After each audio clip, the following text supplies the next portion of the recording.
नमस्कार मित्रांनो, एक राज्य एक गणवेश योजनेच्या अंमलबजावणी संदर्भात महाराष्ट्र शासनाने एक शुद्धीपत्रक प्रसारित केलं आहे. काय शुद्धीपत्रक आहे बघूयात. एक राज्य एक गणवेश योजनेच्या अंमलबजावणीबाबत दिनांक 24 जानेवारी 2024 रोजी प्रसारित केलेले हे शुद्धीपत्रक आहे. सन 2024-25 या शैक्षणिक वर्षापासून समग्र शिक्षा कार्यक्रमांतर्गत तसेच राज्य शासनाच्या मोफत गणवेश योजनेअंतर्गत शासकीय तसेच स्थानिक स्वराज्य संस्थांच्या शाळांमधील इयत्ता 1ली ते 8वी मध्ये शिक्षण घेत असलेल्या सर्व विद्यार्थ्यांना एक समान एक रंगाच्या 2 गणवेशांचा लाभ देण्याबाबत निर्णय घेण्यात आला आहे.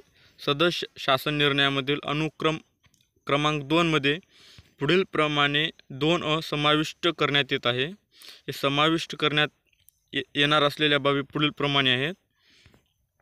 राज्यातील इयत्ता 1ली ते 4थी पर्यंतच्या मुलीकरिता पिनो फ्रॉक, तसंच इयत्ता 5वी ते 7वी पर्यंतच्या मुलीकरता शर्ट व स्कर्ट आणि इयत्ता 8वी मधील मुलीकरता सलवार कमीज व ओढणी, तसेच इयत्ता 1ली ते 7वी पर्यंतच्या मुलाकरिता हाफ पॅन्ट व हाफ शर्ट व इयत्ता 8वी मधील मुलांकरिता फुल पॅन्ट व हाफ शर्ट याप्रमाणे गणवेशाची रचना करण्यात येत आहे.